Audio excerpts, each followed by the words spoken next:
Hey, before we get started, I just want to do a quick thank you to our top tier YouTube members at our World Champ level: A, Triple Crown, Parma Chisel, Grand Slam Champs, Freak Maniac, and 902, Freak Maniac 90210, and Raz. Make sure you're that top Grand Slam tier. You guys go check out that brand new content that dropped. Tons and tons of 5 questions with ABJ are available right now. Let's get started with episode 130 of the ABJ Podcast, Tantalizing. Tony, here's some music by the Converse Kid.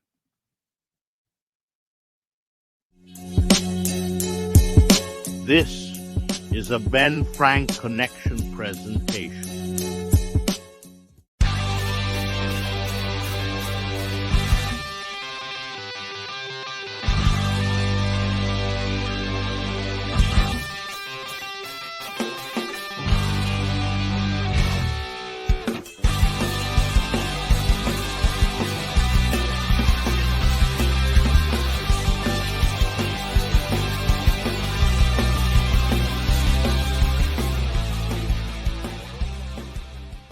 What is going on, everybody? We are live here on today's a Thursday. On a Thursday, the day of the Lord. I don't know. I'm just being funny. But it's episode 130 with Tantalizing Tony. Just before we get through all the stuff, let's get through some housekeeping.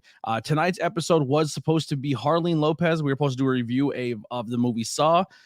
She's booked. She's doing some stuff. She was unable to make it tonight, and where she was, her internet wasn't the greatest. So instead of trying to force something and maybe it's not the greatest, we both decided let's push it off for another day. But the review of Saw will be coming. Make sure you guys are checking out all the links below where how to support myself and my guests on social media, whether it be merchandise, all of that. Super chats, tips, and donations are available if you would like to do so. This Saturday at North Pocono High School, I will be doing commentary for New Era Pro Wrestling. Very, very excited for that. Tickets are still available. Even if you can't physically be there and would like to buy a ticket under the donation or a tip from the ABJ podcast, buy a ticket, send us a screenshot of your ticket stub, and I will make sure that ticket is still available for the general public. And then that will go as a free ticket for somebody at the door, courtesy of the ABJ podcast. Also, huge thanks to Witchcrafts by Lily, who are sponsoring myself and the dude. So hopefully he brings some gummies because 420 is his birthday. So we're very, very excited for him. That's pretty much all I got on when it comes to the content side. Make sure you guys are hitting like, share, and subscribe. We're very, very close to full monetization on the channel, like less than 50 hours, as well as on Spotify. We're about 6 subscribers on Spotify to be able to open up donations and monthly subscriptions over on that side. So if you guys would like, please go to those platforms, like, share, subscribe, as well as my guest here tonight. Listen, this is a long overdue podcast. One of the people who helped me get a lot of exposure on me, helped me get a lot of eyes on me, was my guest tonight. We used to do a lot of watch alongs together, and watching, all pro wrestling, talking pro wrestling. Then we used to do some movie talks and just general conversations. We have our ups and downs. I'm sure we'll dive into all of that as well. But he just recently hit 10,000 subscribers over on his YouTube channel. So he is on a quest now to get that 100,000 so he can get that fancy plaque. So I want to definitely get some eyes on him. He's always telling me to go with the trends, Tony. Go what's popular. Who cares if it's not the content you want to make? Well, the irony is you are the trend, my friend. So without further ado, let me bring in my trending topic, Tantalizing Tony. It's so hard to be on this side because I'm not the host. I'm not controlling the timing here. But let me just say this. Just so you guys know, I'm talking in my Cody Rhodes kind of voice here. Okay. Hey, first of all, let me thank you for having me. All jokes aside, if people said up and downs, and we'll get into that, pretty sure Anthony Blackwell Jr. has his questions for me. But I want to say this, and this goes out to everybody who has a grudge or somebody. It's probably misunderstanding the way you're feeling, the way that person's feeling, and then the truth in the middle. So my advice to you is don't let time pass by. Talk things out right away, because you'll let your ego and your mind and your heart get the better of you, and you waste precious time with somebody, and that happened between Anthony and myself, where there was a lot of miscommunication and there was some animosity, and there's definitely some creative differences. differences here with how we do our things, and I'm good with that. He's good with his thing, but it's very healthy rivalry we have here. If he was to make it in the big time before me, I'd be glad for him. I would ask for a job, and if I had a job, I'd hook him up too. Just everybody, just try not.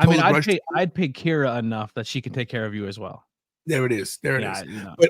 But thanks for having me. The real talent of the Tantalizing Tony show. Bro, she does everything. And let me just say this to you. Your opening's great. I'm jealous of that.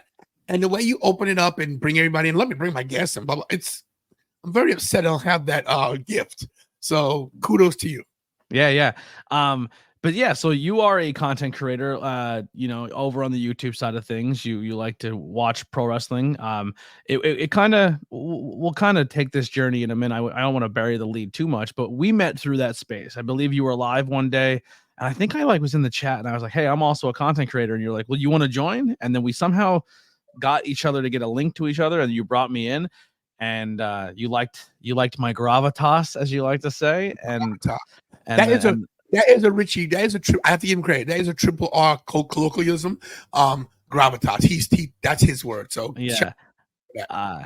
But anyway, so you brought me in, and the rest has kind of been history. And I honestly think what makes us good as a team, especially talking pro wrestling, is we are insanely opinionated. But when it comes to conversation about really any topic, we don't we understand when we're on camera and we got to get the job done, whether it's my channel or your channel. Like there's never a spot, even when I was live on your camera, where I was just like, that chemistry, we knew. It's almost like we're two wrestlers, right? They want to legit fight each other, but when they're in between the ropes, they know they have to protect each other because there's something bigger at hand. And we always find a way to do that. I think that's what makes great content, because we do bounce off each other, and we are so wildly different in everything. You know what I'm saying? Like, but what makes us different makes us special.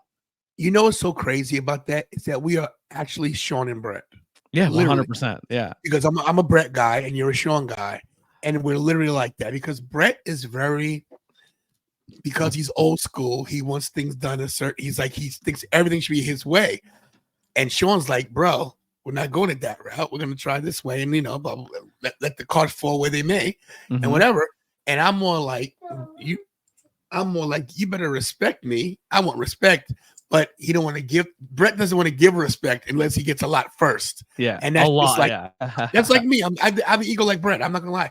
But you're like Sean, where you throw caution to the wind, controlled, but you're like you're best at what you do. Like if we had to rate you on a 1 to 10 scale, I would say you're a 10 and I'm an 8.5 when it comes to creating content, like doing what you do.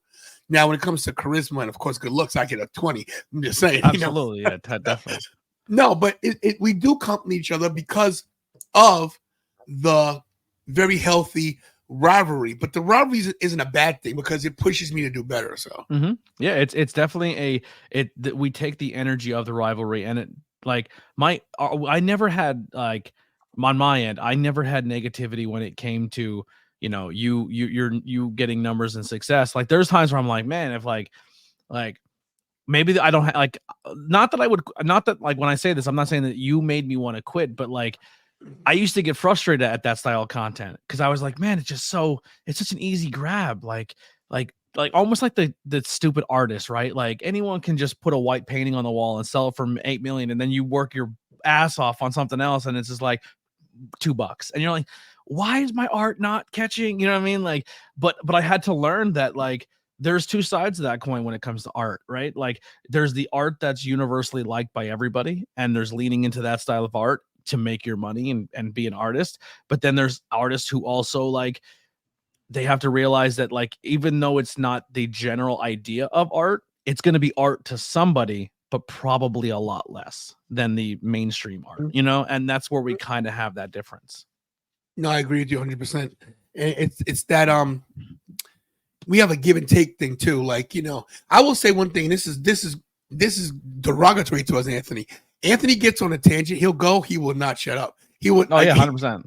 You got to get in there because he will make a point and it will go on and on. But the thing about it is because he has so much knowledge, so it challenges you like, oh man, I get in here now. So someone like me, it ain't, people think it's easy to do what I do.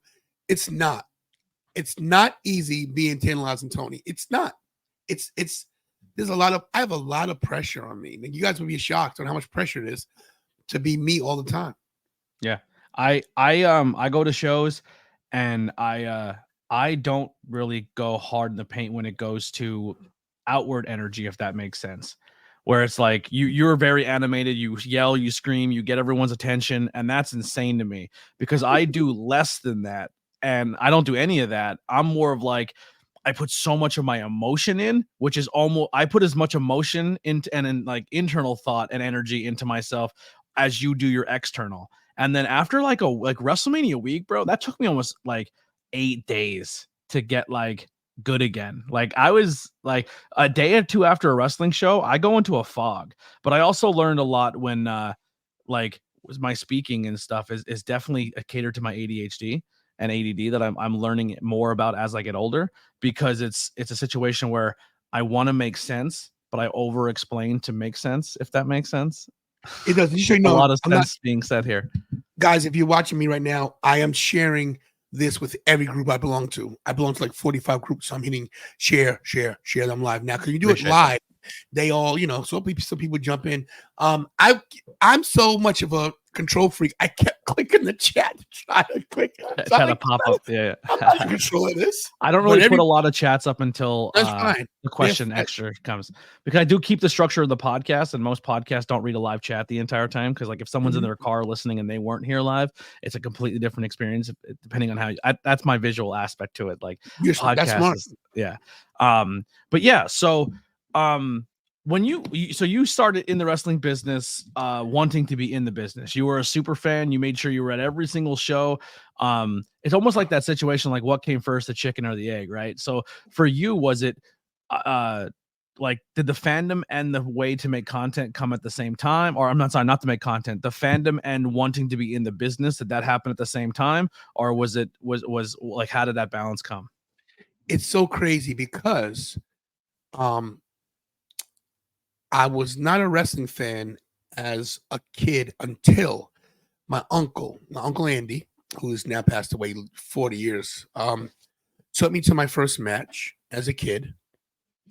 I got to see Tony Atlas and Rocky Johnson beat the Samoans for the tag team championship, and I loved it. He loved the wrestling. When he passed away, he took me to the first WrestleMania, and he passed away after the first WrestleMania. I promised him that I would go to as many WrestleManias as possible. And to this day, I've gone to a few. Yeah. I've gone to a few.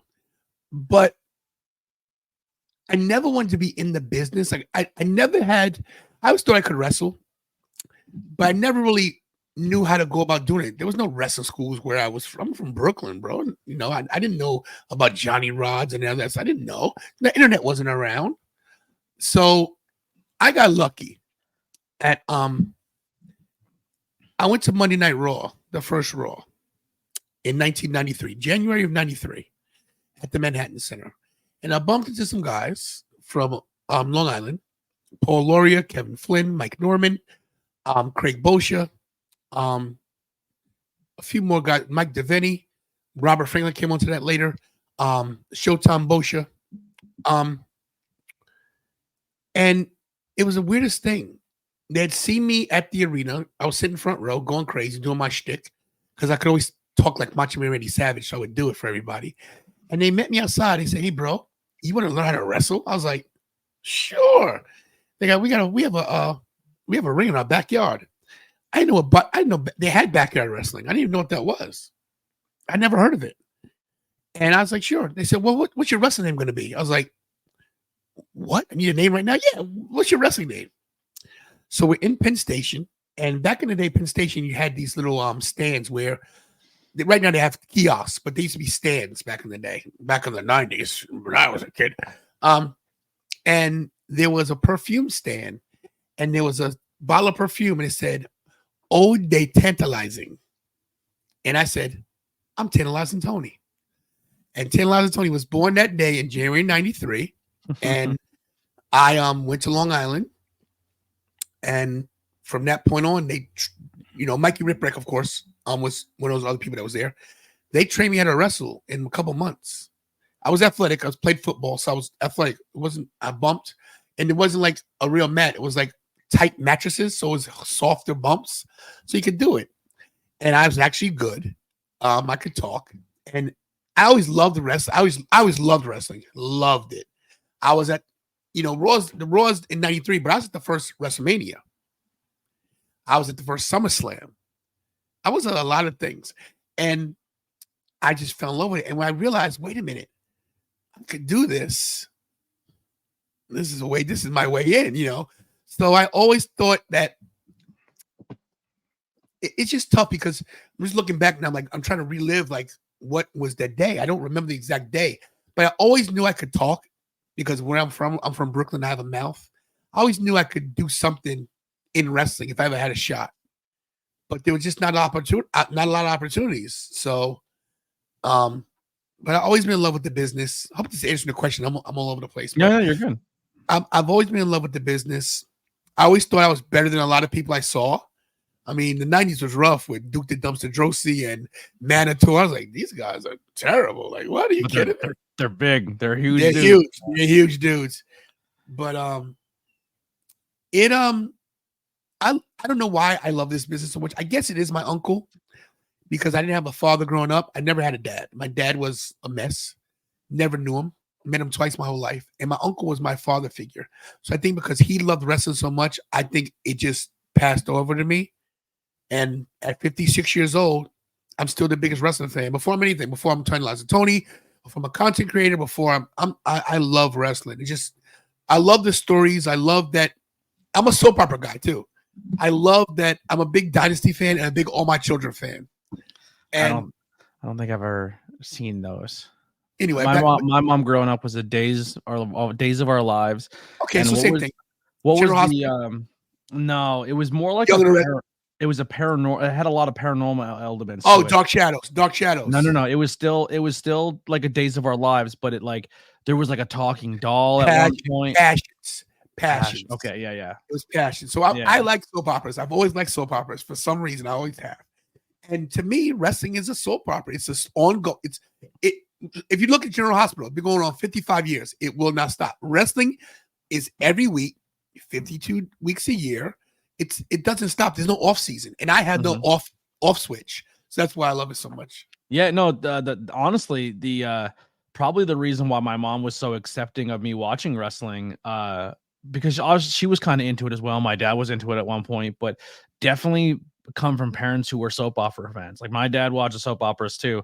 Sorry to out you there, but yeah, like that was like they're like, oh, this is like pro wrestling, and it was kind of thought in that vein. Like I never had families who treated it as if it was like a sport or like it was very, very well known. Like even as a kid, I was told like this is theatrics.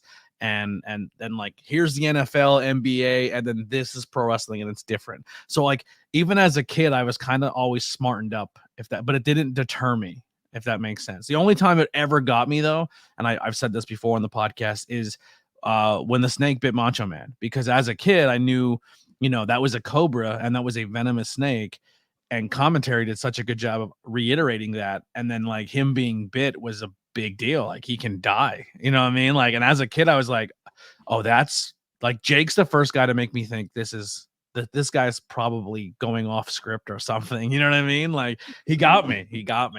But yeah, so when you at what point in your career did you realize I'm gonna dial down from pro wrestling, and then what happened in between the gap of your pro wrestling and then picking up on your content? Because your content wise, you're what, 2 years in?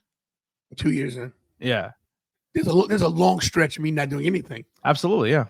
So I wrestled from 1993 until 2000 and I want to say 2 or 3. Not sure exactly because my matches got lighter and lighter. But I started out in Long Island at Holbrook Wrestling Alliance. That's in like Deer Park, basically.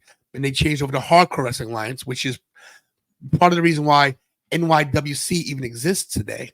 Matt Cardona and Brian Myers actually used to watch us wrestle as kids. I wrestled in Pittsburgh. I was actually the light heavyweight champion in USCW. That's United States Championship Wrestling out of Pittsburgh. I was on TV every week. I was a household name in Pittsburgh. And you know who has all that footage and puts it up on his YouTube channel? Joe Dombrowski. Joe Dombrowski. Yes. Shout out to Joe Dombrowski. Keeping wrestling alive, history wrestling. Bro, yeah, I couldn't believe he had that match. I was like, wow. I was a household name in Pittsburgh. Like, I would go wash my clothes at the laundromat, and kids would go, Tantalizing Tony, you don't have a maid? You don't have a mansion? I was like, no, I'm wrestling in the VA lodge.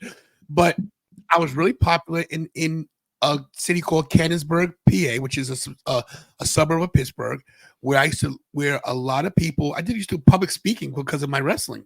And I was huge. And I was, at that time, I was married to someone else, and we had a terrible relationship. And because of the relationship, I left Pittsburgh. I might have made it. My life might have made different if I stayed, but I just couldn't be around the toxicity I was around. So I left, and I wrestled independent. A lot of places in New Jersey, East Coast, pro wrestling, a lot of places, and just I fizzled out. Always went to matches. Always went to WrestleMania. And just was happy with being a super fan, like trying to get on TV, cut promos. I've been in a lot of WrestleMania promos, a lot. I can remember WrestleMania 29 in MetLife. They got me cutting a promo, and then I started figuring out if I get to the right place, right time, I get here every year. And if you notice, I'm in a lot of things. When Sting lost to Triple H at WrestleMania 31, I'm in that clip. I'm in a lot of things, and it just. I never thought I would have a chance. You real fast. You showed me a clip that you insist is you, and I remember you showed it to myself and Kira, and we're like, you can't tell that because so the shot is at WrestleMania 10. Yeah. One of my favorite WrestleManias because it has two of my favorite matches of all time on it.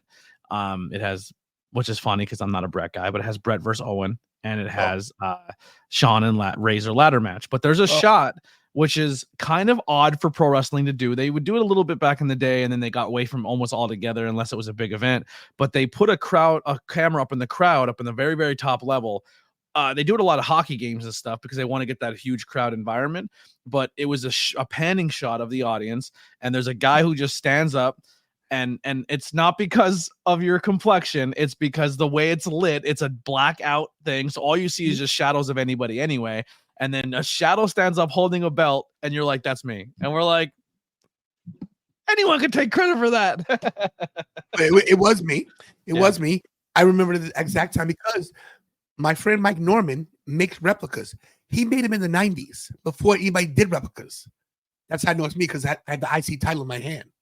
And he gave that to me. He gifted that to me. So, yeah, I can't pinpoint why I'm doing what I'm doing now. I know COVID happened, and I was sitting at home for 8 months because I work for the state. I drive a bus.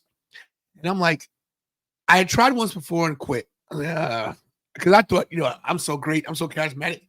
I'm going to get 100,000 subscribers like that. Nobody watched that show. I was like, I'm done. I quit. After one? After one. And that happens a lot with me with my life. I've quit a lot of things. I've quit a lot of things where I could probably be successful at this point, but I've quit. That's why 10,000 was so important to me. So, but once COVID happened, I was home sitting around. I said, I'm going to try it. And I bought a phone from Amazon and an extra phone. I did it on my phone first. And if you go back and look at my show from 2 years ago, they're crappy compared to now, which is much better. And I got to thank Anthony for my upgrades on a lot of things because microphones, cameras, everything. I'm lightning, everything. But I started looking at content, and it's going to sound real conceited to me. I watch a lot of wrestling podcasts, a lot of wrestling shows. I'm sorry. If you're watching this, and I apologize if you have a show, most of your stuff's trash. I watch some of these guys that just are not good. All right, can I maybe pose? It's not that maybe it's trash. It's just you feel you can do a better job. No, it's trash. Okay, that's trash. I won't call names, but there's a lot of trash out there. There's some people who God bless their heart. They're trying. I don't care. They're terrible. I mean, listen, people tell me when I suck, I take it. I do. You know, so many people are terrible.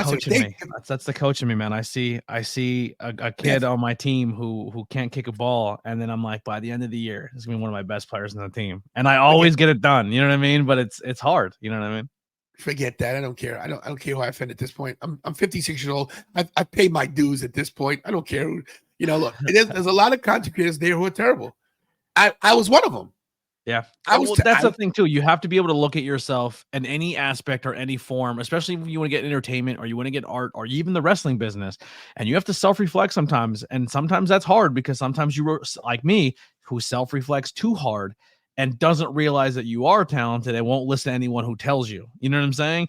But then there's some people who are the opposite, who are not good. Like, I mean, American Idol is a great example where someone thinks they are a fantastic singer. And everyone around them says, you're good, you're good, you're good. And then they go and embarrass themselves on television. And that's their dose of reality in front of millions of people. Like, at least for us, it's in front of 16, 12, you know what I'm saying? But like, it's one of those things where people think that they're really, really talented, but they haven't had someone who was honest with them. And that's why I'm stuck with it, because I knew there were only 5 people. And I can't be the one to be honest with you. So if I probably said you're good, there might be an opportunity I liked you. But that's what drove me, because I was like, okay, only 5 people watching, so I only suck in front of 5 people. Yeah. Oh, I know how bad I was. My sound was terrible. My camera shot was terrible. My show was terrible. But I knew that I have one thing a lot of people don't have. I have charisma. Listen, let's just be honest here, okay? I try to stay humble about it, but I'm not going to stay humble anymore about it, okay? Don't do it, yeah. I have a natural charisma that people don't have. I have no fear. I will go into any arena, any supermarket, anywhere. I go into the ladies' lingerie section and say, hey, 36C. All right, sister, that looks good on you. I don't care, because if you don't take your shot, who's going to see you? Like, this is a friend of mine taught me this, an older guy to hang out with back in Brooklyn. I was scared of girls. I would not talk to them. He's like, yo, and I used to go by Anthony. I wasn't Tony yet. Anthony, you're a good-looking kid. Why don't you have a girlfriend? I don't talk to girls, bro. They'll shoot me down. Well, how many girls have you talked to? None. Well, bro, if you don't talk to any, how are you gonna know? He goes, look, bro. Now you can't stop. Look at you. Hey, listen. He goes, if you talk to 100 girls, right? 99 are gonna say no, but that one might be the one. I was like, wow. And if you multiply that on a scale of 1 million, you know, everybody's afraid. Everybody on earth is scared of something. Nobody has courage about everything. Someone's scared of something. But I noticed something about the wrestling business. If you act like you belong there, they don't bother you. Let me tell you something. Hopefully, nobody's watching this. Well, yeah. So at 2300 Arena, right? Tim Embler, who runs Icons, right? Icons of Wrestling. Yeah. Give me carte blanche to do whatever I want. He doesn't own the building, but security sees me at everything. Bro, I walk in the back with the talent. I walk right in. I walk in with Kira. I walk right in. Hey, what's up, everybody? I say, hey, oh man, looks great. Yo, did you guys check the ring? Oh, I act like I belong there. If you act like you belong somewhere, guess what? You belong there. And people tell them how you got free parking at the one show. Listen, which time? The one where you use the Tantalizing World Championship. So I had the title belt, right? And I say, hey, I go, look, where's oh my God, on my pass. I said, look, man, I gotta get this belt backstage quick.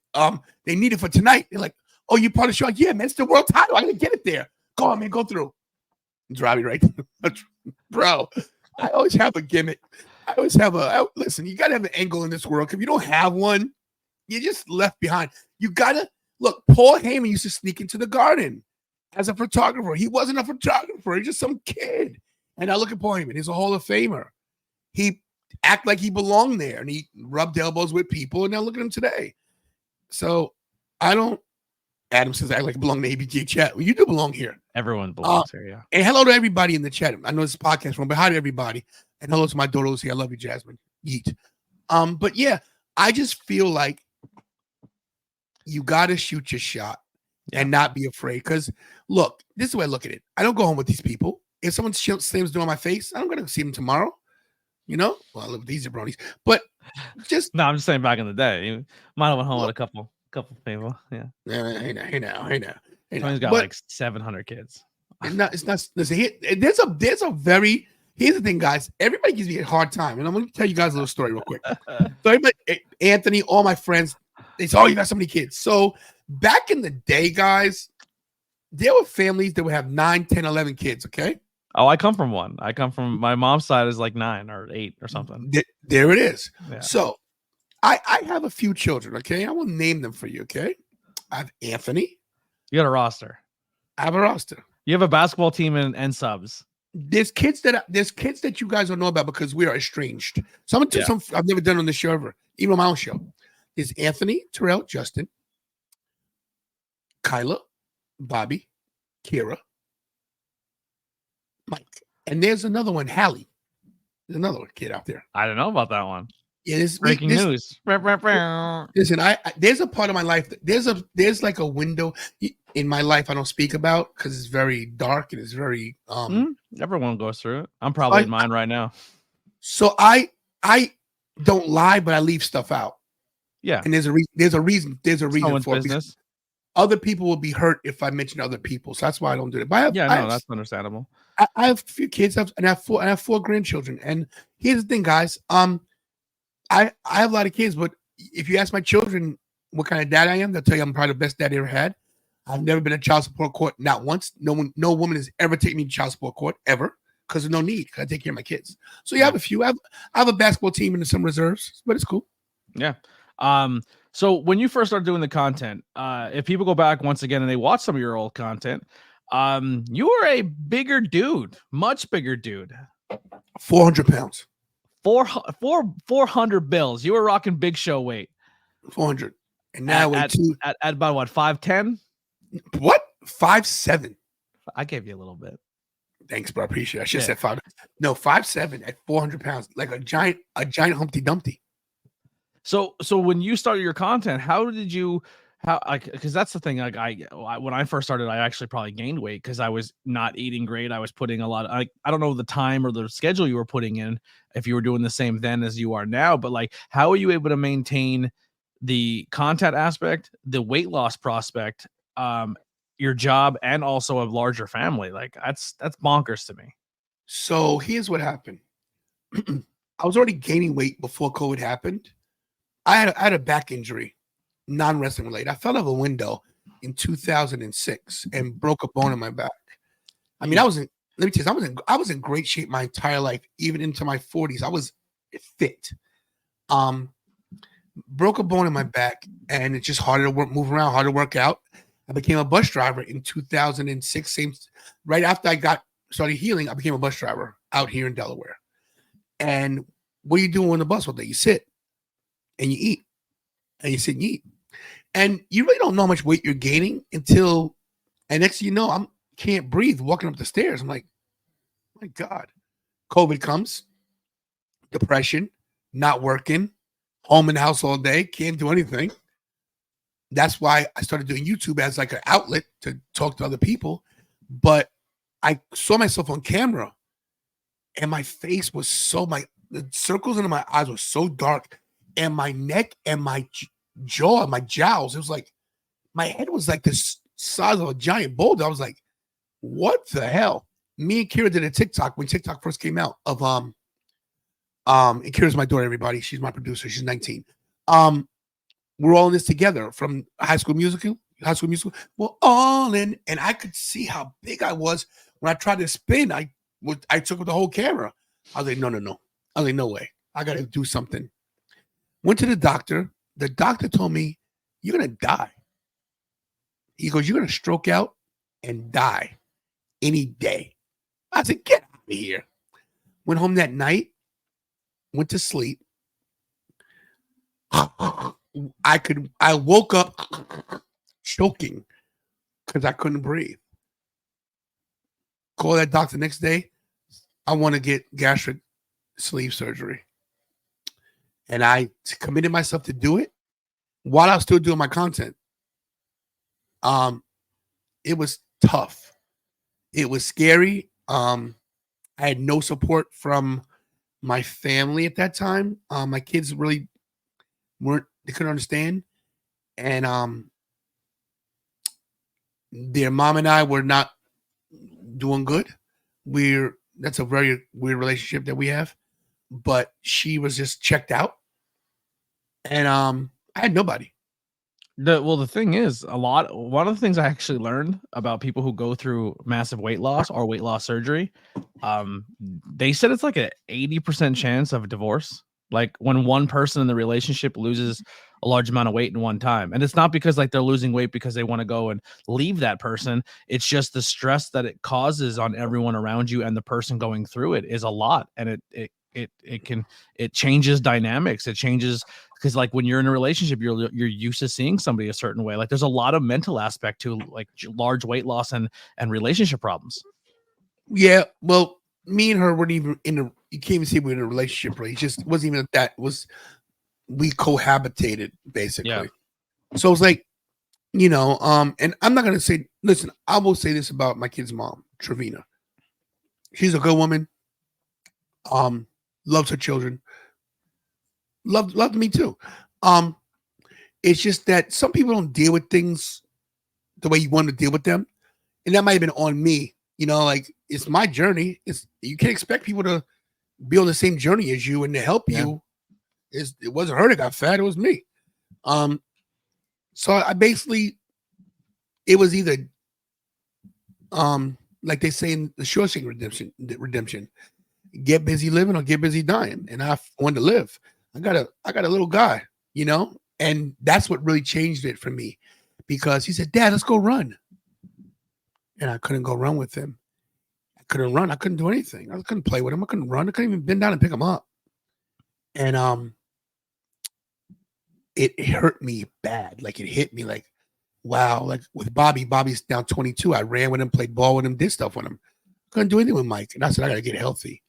And I figured that I'd be accountable for my weight loss if I did YouTube, because people would see me.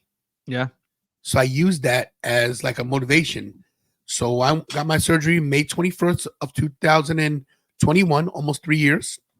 And sporadically did some stuff on YouTube. And then when I started to get like to the point where I was going to really know I was going to do it, I would do videos where I take my one shirt off. I was in a 5X. I actually got down to a large. I'm in an XL now, but got down to a large. And I actually did this in front of the camera live. I put all these shirts on. The 5X, took it off, the 4X, the 3X, the 2X, down to the large. And it was like the biggest accomplishment of my life. Like I was so, because I went from 400 to maybe 190 in under a year. That's I lost it because I was in the gym clanging and banging every day. And I gained some back on purpose because I didn't look good skinny.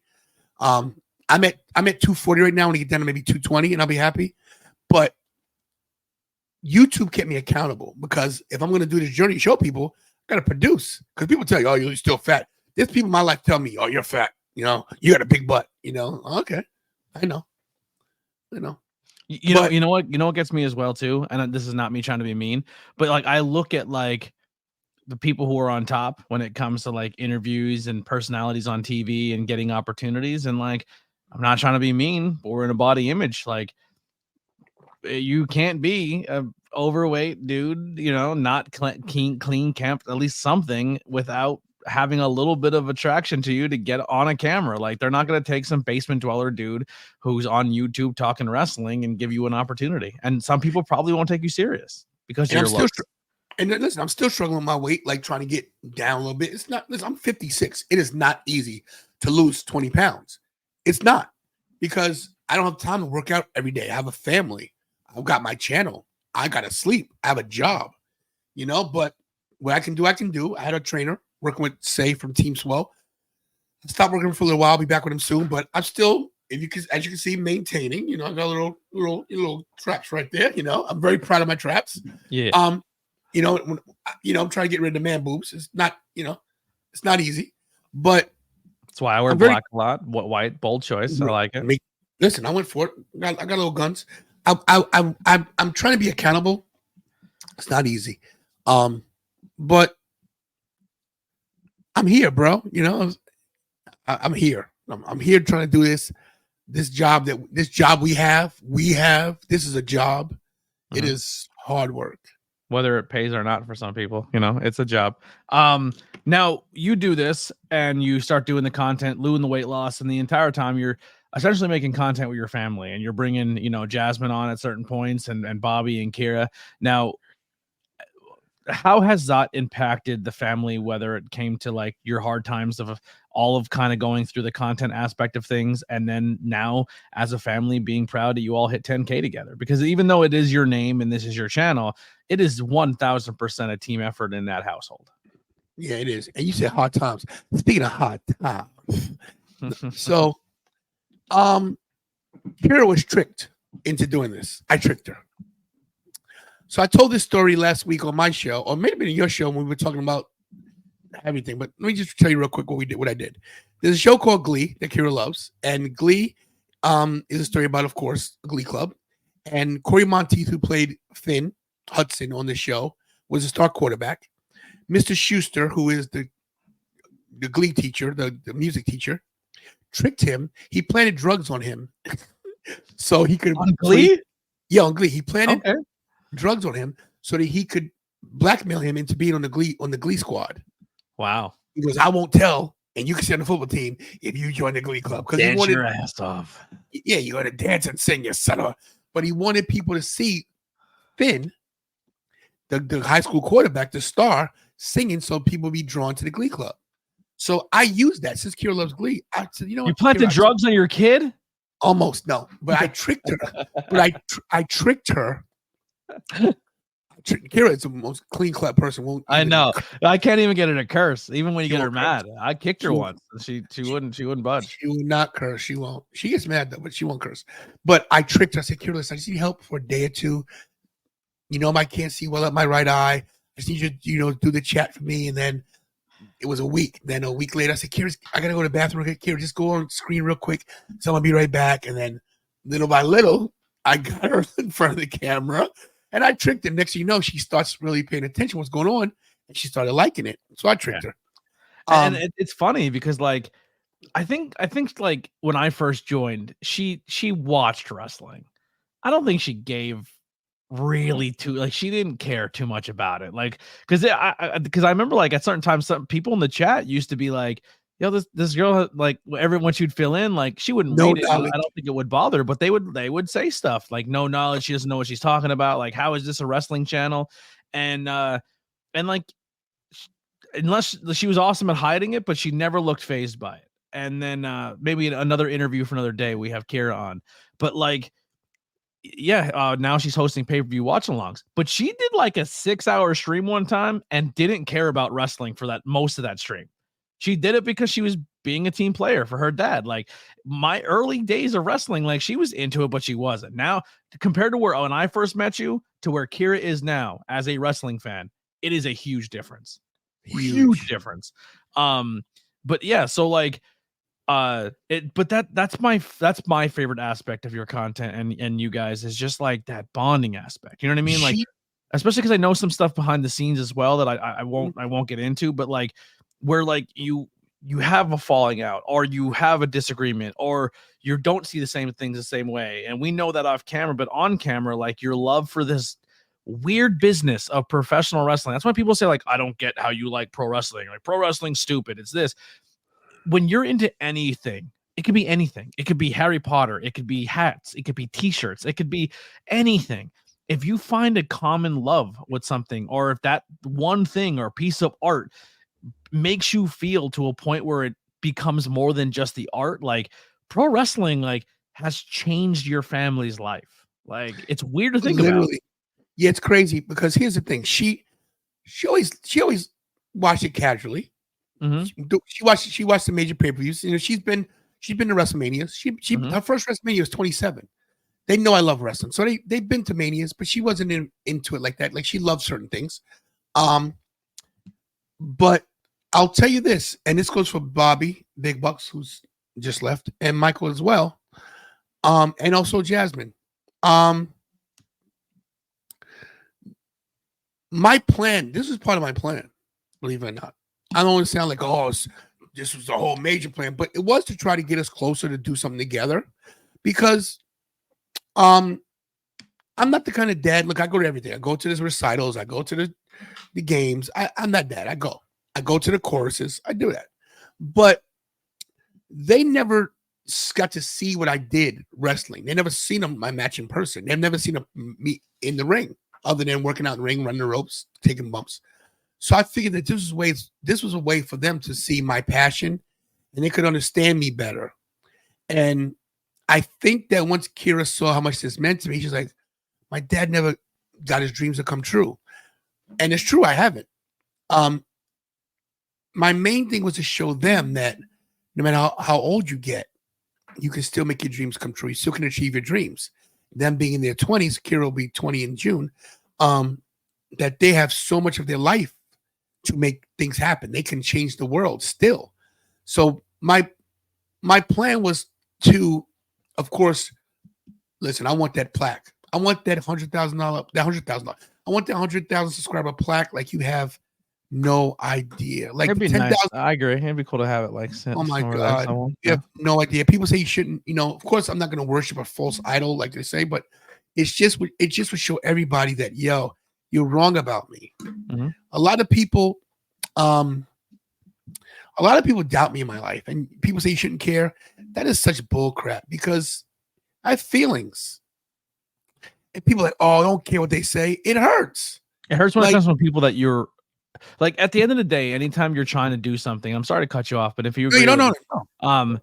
Like even in aspects of me, like, oh, I want you to play football growing up. And I was like, but I like soccer and I want you to like this as well. And you're kind of secretly wanting that attaboy. You're secretly wanting that, like, hey, I'm proud of you. That, you know what I mean? Like, and sometimes, like, even with me, sometimes I get it, but it's not always from the person I'm looking for at the time. Mm-hmm. But like, yeah, like, I don't care what people think of me, but also like when I respect you and you don't, like, that sucks. You know what I mean? Mm-hmm. Yeah. No, it does. And I'll be honest with you. And this is a touchy subject with me. Is my mom. My mom and I do not get along. My mother is still alive. My mother is in her 70s. If she knew what I was talking about right now, how old she is, she'd have a fit, but she's 73, 74. She might not think so, but I'll be honest with you, I love my mom. I do, I love her. But I think I believe, from my point of view, I had a terrible upbringing. I believe I had a terrible upbringing. I don't know if you would call it abusive. Yeah, you would call it abusive. Like my you call it abusive. His mama said I like that.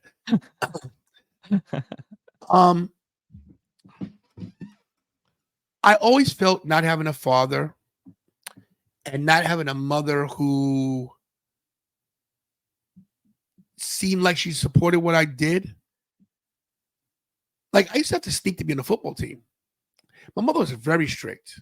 Like, people think I'm strict with my kids. They have no idea. My mother was very strict with me. I was on a football team for 2 years. She never even knew it. I mean, how do you get away with that? You know what I mean? I was in the Glee Club. I was in chorus. I was in different things that she never came to. Like, I did a solo. I was in Grease. I was in the play Grease. I played Dodie. He's the one that sings that song. What's that playing on the radio? I had to learn how to play the guitar. I had to learn how to play 4 chords. Never played an instrument in my life. I had to sneak the guitar home and play in the room quietly, or she would have my head like. I have a brother who's 40 years younger than me. Love him to death. Help raise him. We're not close. We love each other. We're not close like I would like to be. He lives in Jersey. He has his own life. I have my life. If I ever need him, he'd be there for me. But I felt like that as a kid, I was made to be an adult too fast, taking care of him. Nothing against him. My mom did work 2 jobs. Don't get me wrong. She supported me. She kept a roof over my head. But there's times before that before she met my stepdad, who is my brother's father, where she was single and she basically wasn't home that much. She was partying, hanging out, left me with my uncle a lot. And we make mistakes as young people. I'm not mad at that. Mm-hmm. But I'm upset that she never seemed like anything I did mattered. You know what I mean? And believe it or not, at 56 years old, it still hurts to this day because she sees my channel. She sees what I do. You can't miss what I do. You know, I'm everywhere. I'm everywhere now. And she doesn't even give me a call. Like, you know what? I saw your show. Because I know my brother. My brother comments on everything. My brother comments on everything on Instagram.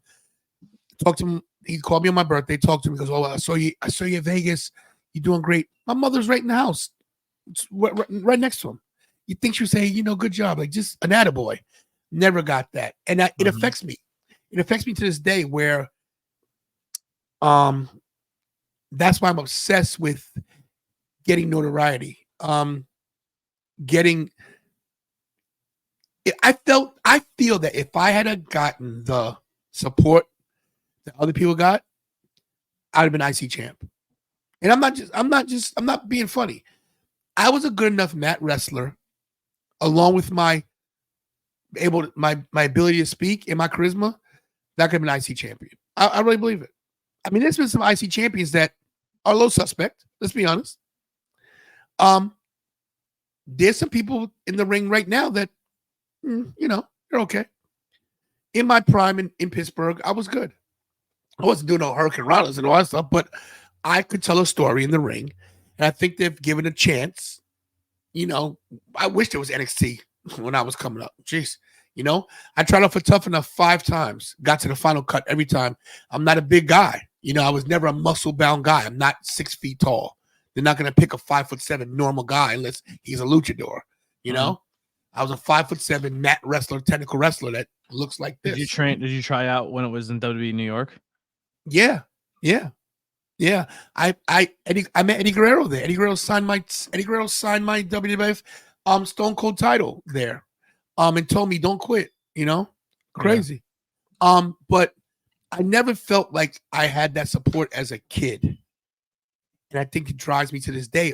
I'm still trying to catch up. And people don't realize. Fueled by spite. Yeah. I have a lot of people to say F you to, like, because there's people today that still don't believe in me. And there's people that do know I'm going to make it and they try to hold me back. There's people in the content creating community and the wrestling community that know my name that say, oh man, you're great. But they're behind my back.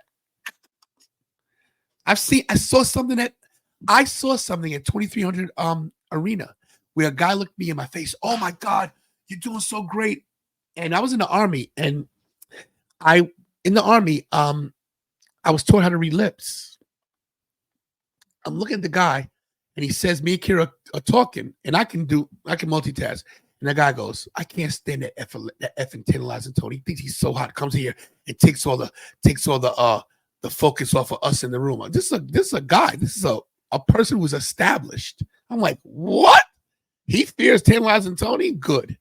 So, you know, good. And that's why if you ever see me cutting my promos, there's a little bit of truth behind it where I'm coming for everybody. I'm coming. And you got to have that mind state a little bit. You know what I mean? I have a lot to prove. And you have to realize I'm 56. How much time do I have left where I can actually enjoy it? I'm not 36. If I was 36, I'm like, these numbers matter right now. Like, I got to get there before I can't walk anymore before I'm on life support. You know what I mean? So, yeah, no, I totally feel that. So when you look back at, you know, this journey of your pro wrestling and then starting your content and doing what you did after 10K, the bonds, the relationship with your family, like if you had to pick like a top 5, right? I do 5 questions with ABJ. We'll do a top 5 here. What are your 5 like key moments that you have experienced doing this content thing that like really stand out for you? Because it's become more than just sitting in front of a camera for you at this point. Like, you have gone to events, you do things, you have experiences, you've met people. I'm just curious to what really stands out to you. So I can't pinpoint one thing with my kids because it's a lot, but I'm gonna go backwards 5 to 1. When Mark Henry put me over on Busted Open and said, Tony, I see Tony everywhere. He got his kids holding the camera. He's a family guy. That meant a lot to me, that a man of Mark Henry's stature in the wrestling community didn't give me accolades for being a good content creator, but gave me accolades for being a good dad because he loves his kids. That was huge for me. Huge. Which maybe the switch went off. I always believe I'm talented, but when someone, a WWE Hall of Famer, says something and gives you that rub, you're like, wow. Well, Number one. I'm going to be honest with you, and I hope this doesn't come off as disrespectful, but they're the same way where I seen the change in Kira of like taking this channel seriously and as a badge of honor for herself, and not so much I'm doing it to bond with my dad and help my dad and help my, like, you know what I mean? Because she is very giving, but she's at a point now where she's like, no, this is just as much, like, she feels that way. You could tell, you know what I mean? Oh, she wants it. But there was a time too where I met you where it was the Tantalizing Tony show. Like, your kids were there, but they were there because they were your kids, and Right. and I mean, you wanted them a part of it, but it wasn't at the point. It wasn't this aspect now where you're like, oh no, like, I'm inspiring my kids to do this, and and I seen that switch of you actually relinquishing some of the light and making your kids have that as well too. That's because, you know, I wanted them to feel comfortable because my kids they're not hams like me. Michael has it. That kid, forget about it. But Kira and Bobby they're not like limelight people. They like to stay behind the scenes. And I wanted them to learn that don't be afraid to stand out. People are gonna disparage you no matter what. It's how you deal with it. You know what I mean? That's why I like when Bobby dyed his hair blonde. Huh? It's when Bobby dyed his hair blonde, and like everyone kind of got on him for it, but I was like, bro, that's a big step for him, because that's like a look at me moment. I hated it, but but he didn't kill it. I don't care. Yeah, and I was like, okay. But for him to be as reserved as he is and not like put himself out there, like him dyeing his hair bleach blonde as a darker skinned kid is a statement. And like for him to be like, I'm here now, like it was kind of like, that's how I read it, and I was like proud of him. I was like, bro, it looks good. You know what I mean? Like, it did not look good, but I get it. It did look good. I bring it back. You look good. Please don't. No, I don't. I look. I'm see where I'm coming from though, where it was no, yeah. No, you're not wrong. I'm conservative. I'm conservative with certain things because I know how other people look at us. So I want him to be able to get a job. You know, like, do I care if he paints his nails? No. You know, right. I paint my nails. But no, but my thing is people look at you like, oh, I can't hire this kid. You know what I mean? He did pull a Sheldon Benjamin. He did. But he impressed me because he stuck to his guns with that. But number 5 moment is Mark Henry. Number 4, believe it or not, it's crazy because Violetta and Dave LaGreca from Busted Open. Dave LaGreca is a busy guy, but takes the time to mention me and put me over. And his wife, she's a godsend. Like, I can't. We'd be here all day if I could tell you how great Violetta LaGreca is. How she says, I have faith in you. You're gonna make it, Tony. You're doing great. You're a great dad. Like, impressive. I used to have someone who used to, sorry, Dave, used to give me access to their Busted Open app, like the login. And I used to try to listen to as much as I possibly can, but then I lost that access. So I haven't listened to Busted Open in quite some time. And I think the podcast doesn't do it justice, where they like take a clip of it. Because there's definitely a flow and a structure to the show. And when you pull a small piece out, I feel like it doesn't translate. I agree with that. I agree with that. I took a clip of the Howard Stern show. Like, the Howard Stern show is an entire experience. Even though the show is 4 hours long, from start to end, it was an entire experience. And that's how Busted Open is. I love Busted Open in its purest content when it's the live 3 hours. But I get why they do that. They're appealing to another audience, which is great. Yep. It's crazy. My boys, Paul Laurier, all my HWA guys, Paul Laurier, all those guys. Mike, I hate not to mention anybody, but they know who they are. Robert Franklin, all these guys. When they told me, they hit me up, tell me, yo, man, you're doing great. You got this. Having that behind me, because these guys are established. Mikey Whipwreck's established in the business. He put something on social media on when I did the pre-show last year with Byron Saxton. He goes, I'm proud to say I know this guy. You know, it meant a lot to me because the guy's a Triple Crown ECW champion. You know, sure, TV tag team world champion, and meant a lot. I'm a group everybody else in this. There's so many people in my circle. Lorraine, Jenny B, you, Graves, Triple R, Dina. There are so many people who just are in awe of me. Like, wow. That means a lot to me and pushes me. You know what I mean? Those are they're not moments, but they're just, I can't say there's moments that have changed me. They're just the confidence you guys give me. Because believe it or not, I'm very insecure. I just hide it really well. I'm a people pleaser. You know, Jenny B will tell me, you please everybody. I do. Because I want to be liked. I do. Well, it comes from your childhood. You come from that always wanting the attaboy, always wanting to fit in, always wanted to feel loved, always wanted to feel accepted, and you still do it to this day. I relate heavily with that as well. It's tough. It is tough. But the number one thing all around, just like, it's not a moment, and I'm sorry, I'm not answering the question the right way. No, you're doing fine. My children, I'm not going to cry on this show. I'm not. I know you want to do an Oprah moment. I'm not going to do it. Let me tell you about Jasmine. Jasmine, love you too, Lorraine. Jasmine, from where she comes from, to where she is now, what a woman she is. And she teaches Kira just by talking to her. He doesn't tell her, do this, this, and this. You know, Kira's becoming the woman she is because of herself, of course, but I see how she sees Jasmine. And it's all looped in. Michael, Bobby, Kyla, who me and Kyla have a very volatile relationship, very volatile. But my kids, when they see me traveling, they see me on TV, and they say, my dad's in Vegas. Oh, my dad's here. My dad's here.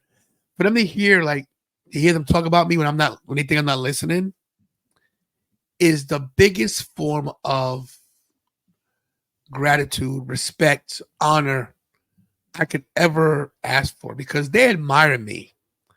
It's not they just love me, they like me. And they don't like me all the time because I'm a dad, I'm an a-hole sometimes. But I would not be able to do this without them. Even though Kyla's not part of the show, she always jumps into the chat. She always jumps on Instagram. She always makes little snide comments. That's her thing. She's very sarcastic. They have made me a better person, which has made me a better content creator. Like, I'm more in depth of, like, what should I do now to change this? Oh, this ain't working. Stop doing all these watch alongs. Let's do a post show. Like, they've made me realize that it's not just one way to get there. There's a lot of ways to get there. And I wouldn't get there without these kids. And I'm going to say this about Michael, who's to the left of me, sleeping right there on the bed. Kira is 19. I was done having kids. Done. My plan was Kira gets to college and I'm out. I had a major plan to go and do my own thing and let the cards fall where they may. These kids got to take care of themselves. And then Michael came into the picture. And the circumstance with Michael, a lot of people don't know, and I'm not going to go into it. But, of course, Michael is unplanned. And Michael was not with me for the first year and a half of his life. Now, you don't know that. You don't know all this. See? I do. You told me. Yeah. But they don't know. I took it upon myself to make sure that no matter what, I was a better dad with Michael than I was with Anthony. Anthony had it rough with me. His mom got murdered in 1998, the love of my life. We were just like, we had been separated and got back together, and everything was perfect. Like, when I tell you my life was going where it should have gone, it was picture perfect. And one day I get a phone call that my wife was shot and murdered by an ex-boyfriend that she was dating when we were separated. We both separated legally. and he couldn't take it that we got back together and he killed her. And it made me so. It made me rough on Anthony because I was afraid of the world. So I sheltered him, kept him close to me, was very tight on him, very strict. Do you think in certain aspects you might have turned into what your mom did to you for a while? Not that way, but I would say not physically, but definitely verbally. I didn't talk well to Anthony as he was. No, and I never meant like in a physical aspect, but like physically, I used to get my butt. Maybe overbearing, maybe you know, I don't want to say like purposely doing, but like when a parent sometimes, I don't want to say the wrong thing either on my end, but like when you have that generational curse, or you have that generational thing where probably she was treated by her parents this way, and then she had kids, and then she's not wanting to be that, but it's just what's embedded in your brain that you do. You like when we met, you told me a lot about backstage about like what we're talking about on this podcast, and one of the things, and I've never publicly actually almost said that, I never said this to you ever, and I'm going to say it now on a podcast platform, but it makes a lot of sense, bro. I've watched you shed that generational curse at times. Like it's still not, I mean, we all know we're not perfect, we're not there, but they're like, just in this 2 years that I've known you, or a year and a half that I've known you, or whatever it may be, like you went to the point where it was like, yo, it's like kind of my way or no way, like this is the way it's going to be. And then, not saying your kids are challenging you or bucking against you or rebelling to you, but you're almost getting to a point where you're allowing them to have a say. And I think even you breaking that because you weren't allowed to have that to your mother is you're developing a better relationship with your kids because you're allowing to break down those generational curse walls. And I think it makes your kids stronger, it makes your kids better, but it also makes you as a unit better. No, and that's a great analogy, because I will say this, I think my mother was mistreated too. I think my mother had it rough. You know, her mom, I remember my grandmother. My great-grandmother, awesome. I knew my great-great-grandmother as well. My great-great-grandmother. But my grandmother, not the nicest person. So my mother probably had it rough too, and that's all she knew. And that's all I knew. I never was taught how to parent. So it's like there's no instructions. So my oldest son got the brunt of my inexperience and my immaturity and my lack of knowing what to do.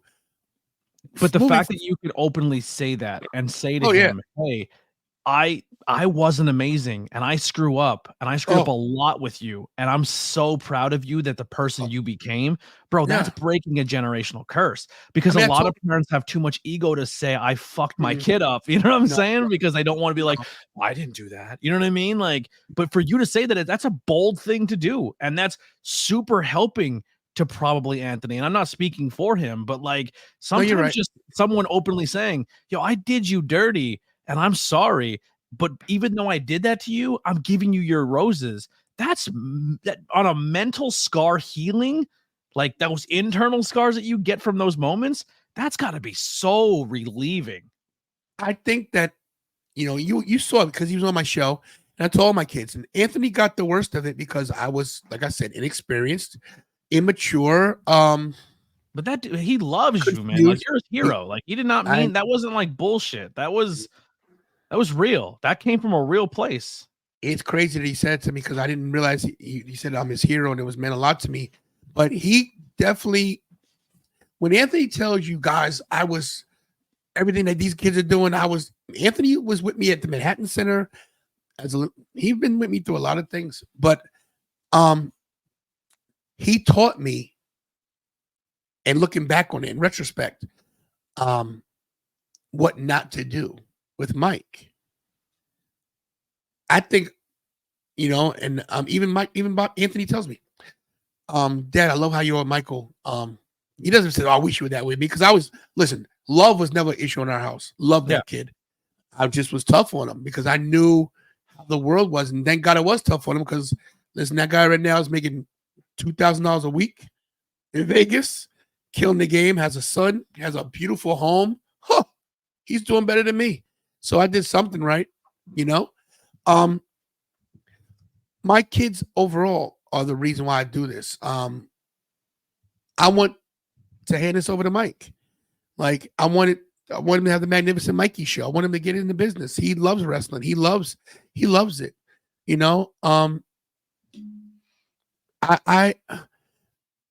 this business could be the greatest thing or the worst thing, but it's what you make of it. Mm-hmm. And I've learned that in some things you have a thick skin, and some things you gotta have a thin skin. You have to navigate. You have to find a way to navigate yourself way around. It's still hard. It's hard. It's hard. It's not easy. But overall, the number one reason why I do this, why I am who I am, why I feel I'm being successful with this channel is my children. They've made it. Kira, I cannot say, there it is. I don't deserve that kid. I do not deserve Kira. I don't know why she loves me so much. Do not deserve her. No. She's a fucking saint. Like, not like on a no, like, oh, she like, you know, as a human being, I've never met a human like Kira. She's so different. Like she's not from this planet. Like, I don't. You know what? I will tell you this: that me and Kira were very close from the time she was born. I mean, I had her mom. We used to work. I stayed home. I was stay-home dad for a while. Mm-hmm. And thank you, Lorraine. I appreciate you. Kira, I had Kira from a baby till 4 when I went back to work. 4 years old, and we used to have picnics every day in the front yard. I would take time and cut sandwiches and like the stuff that moms do. I was on disability, so I was home. And I didn't just watch TV all day. When I did play video games, she'd be on my lap with a controller playing next to me. And I showed Kira so much love, and I spoke to her like a person. And I always told her, be strong, don't quit, don't let anybody tell you can't do anything. And she's different than me. She's very humble. She's very quiet until you tick her off. And I won't go into detail on what happened this past weekend at WrestleMania, but someone came at me and Kira was not having it. I never saw Kira stand up to anybody before. And she basically was like, that's my father. No one talks to my father like that. No one. And I was like, usually I'll step in. I was like, holy, you know, it was impressive. Bobby too. Bobby's the most good-hearted kid you ever want to meet. Agreed. Totally agree. But he saw how I was treated. He was like, yo, who the hell you think you're talking to? It's my father. Mm-hmm. You know, Jasmine the same. My kids are the best, man. Like all of them. Even me and my daughter Asia, right now we're on the outs. She's in the other room. Or she's at work maybe. We're not speaking. We haven't spoken months. Don't mean I don't love her. Just don't like her life choices. Don't like what she does. She's in and out. She's got her own stuff going on, got her own place, whatever. But she was here. And it's tough when you're a dad and you got to stand your ground. You know, I can't be walked over either. You know, yeah. I'm at the point now. These kids know, like I'm a beaten man at this point. I'm tired of arguing. Like this is my focus. This channel, my studio, is my focus, and it's what I want to do with my life. But thank you, Lily. Let's have a beautiful family. Thank you. Yeah, my kids. I'm this 100,000. This plaque is not for me. It's for them. Because my dreams to have a show like Logan Paul, will it happen? Who knows?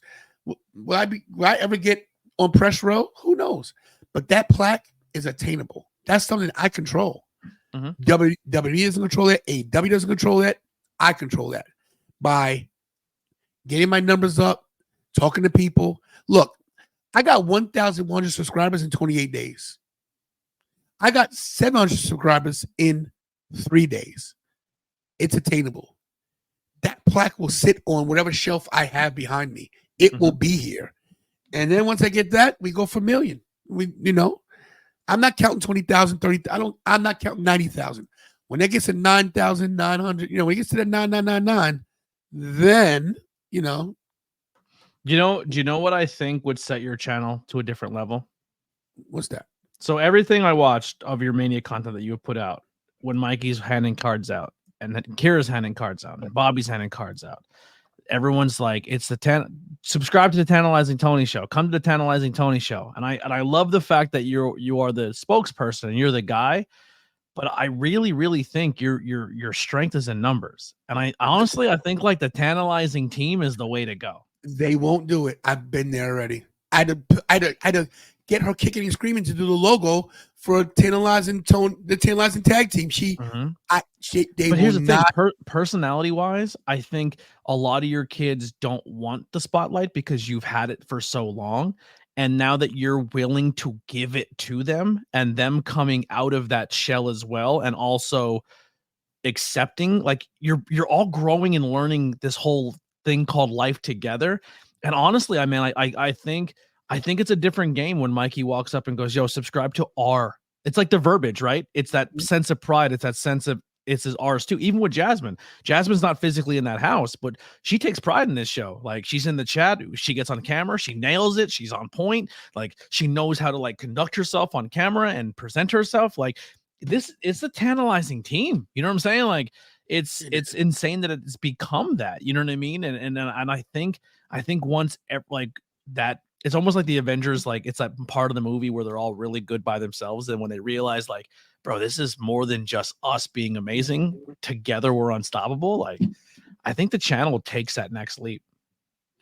And I'm not telling you to rebrand. I'm just saying, like, that aspect of the show, I think it's going to make it, set it apart. You know what I mean? No, I agree. Because even as myself, like, when I was part of your show, I think we have great chemistry. I think what we do is great. I think a lot of people have come in and done great things.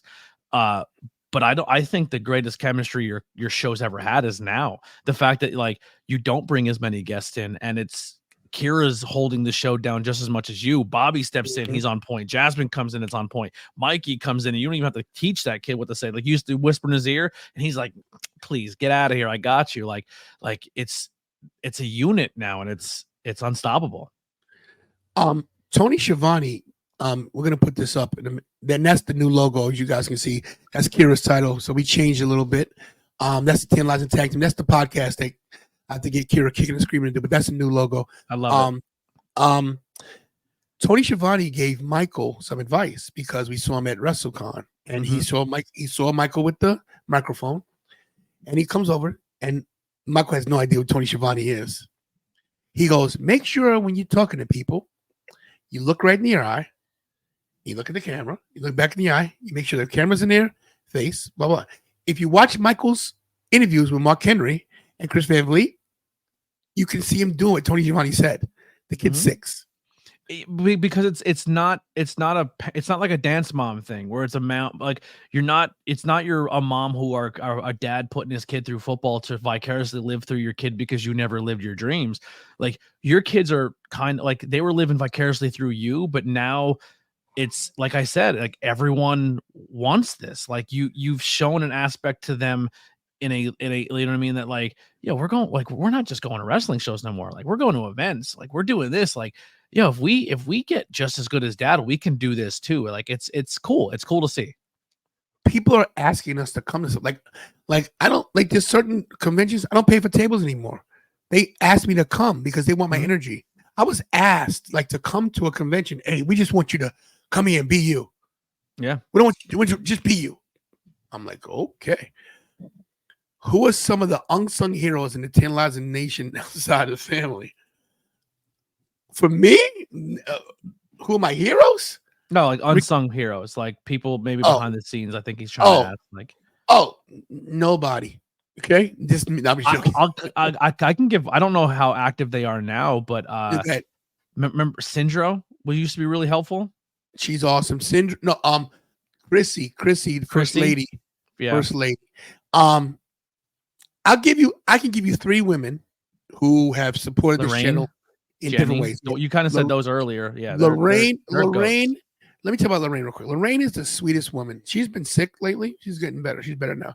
But Lorraine always, shows, even though I tried to hide from. Yo, Lorraine, when you sent that money the first time at 20 Arena, I ducked and dodged. Every time he went to the food thing, I ran away.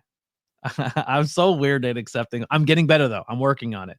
I'm realizing my flaws, and I'm attacking them head on to make myself a better human. Yeah, And I'll tell you one that I'm really working on, and I learned through you. I learned a flaw of my own being friends with you, and I'll touch on that towards the end. Okay, Lorraine, not just sending money, but she's very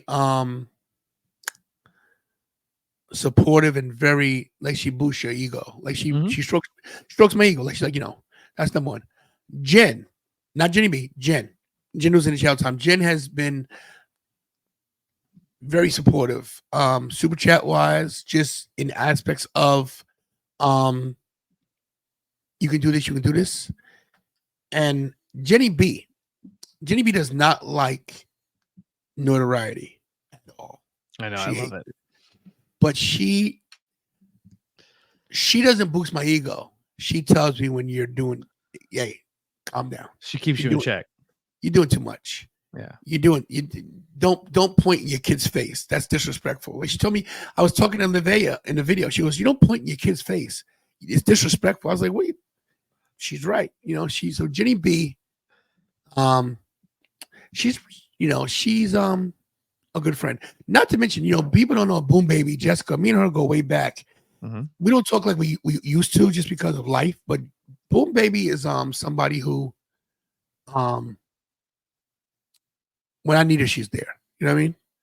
So it's always I do. Not to mention my other friends, Nelson, Pat, my friend G, my friend Big Lou. There's a lot of guys. There's so many people in the back. There's a lot of people. Who got you into the Mania Club aspect? That's BJ Wright and Big Hirsch. Yeah, Big Hirsch is an unsung hero. Even though he doesn't like me, but he's an unsung hero for your channel. He's good. It's not that he doesn't like you. I'll tell you what it is. He's very protective of me. Mm-hmm. He knew me. You were at odds, but he said something to me the other day. He goes, "I get it. I understand now why you when people are I think he's talented. I think he's a talented dude. I mean, he's not a better promo than me, but he's talented. Oh wow. Ooh, we don't want to go there. But no, he's loyal to me. He respects me. He calls me OG. And Big Hirsch inspires me. Being my age, it's crazy because people don't realize I'm 56, but I'm a young 56 in aspects of the way I look and that you're the way I dirt. That's true, I'm dirt. But I carry myself young for a reason because I don't want to die. So I can't name everybody, and that's why I hate naming people because then you miss them. Like, but a lot of people support me. Robert Franklin, I can't say much. Robert Franklin lost his mom, right? Last year. I'm so sorry that because I meet so many people and mixing universes. Who's the guy that came to the pizza shop? One of your listeners, friends. Lavelle. Very nice guy. Lavelle loves me to death. He calls me Mr. Tony. Don't know why, but Mr. Tony, I love your channel. Lavelle's a good I was guy. so happy he won the belt that night. Well, we fixed it that way, of course. We fixed it that way. It was fixed. Listen, don't put me in American Idol because I'll fix it. I'll fix it for the people I like. Oh yeah, it's pro wrestling, baby. It was a work. It was a work, but so many people. I wasn't gonna say it. You know also who I can really give some credit to? Jenny B's brother, Sam Gonzalez. Mm-hmm. He's my Bible study teacher. People I know that it's like what? He's my Bible study teacher, and he teaches me a lot about just how to carry myself and you got to be humble because you have to be humble sometimes too. So he's an unsung. There's a lot, I'm gonna name somebody else if people want to be shocked. So my kid's mom, Trevina, we have a volatile, crazy, unhealthy relationship, but she's such a good mom to the kids and a good grandmother. And she might not speak a lot. You know what I mean? She doesn't talk a lot. She's not a talker. But I know she watches me from the distance, from afar, and she tries to, she knows that this is what I want out of my life. She doesn't convey it well to me, but I know she has my back, even though we're not. It's weird. But there's a lot of people that have my back. And not to mention, people in the chat who show up every day, EW1, Humble, Thomas Akers, who had cancer, who's fighting cancer, coming, Ruda, guys, you have no idea the kind of guy Ruda is. I can't name everybody. So if I ever do make it big, a lot of people are going to call it in favors. Like, they ain't giving no tickets. They're making no WrestleMania tickets. People that spend their time watching my show and send me super chat money, like Pastor and EW1, and that's their money. Chrissy, Luna, I can't mention everybody. It's crazy. Yeah. I'll be here forever. Absolutely. But there's so many people. It takes a village. There's so many people that make my channel what it is. Because if nobody watches, I'm not going to do it. Mhm. You know. So I'm part of a team, a network, the Ben Frank Connection. Wait. I'm sorry. I didn't mention somebody. I mentioned Ricky, Okay. of course, right? Ricky. Let me say something about Ricky real quick. Because Ricky, and listen, let's not pull punches.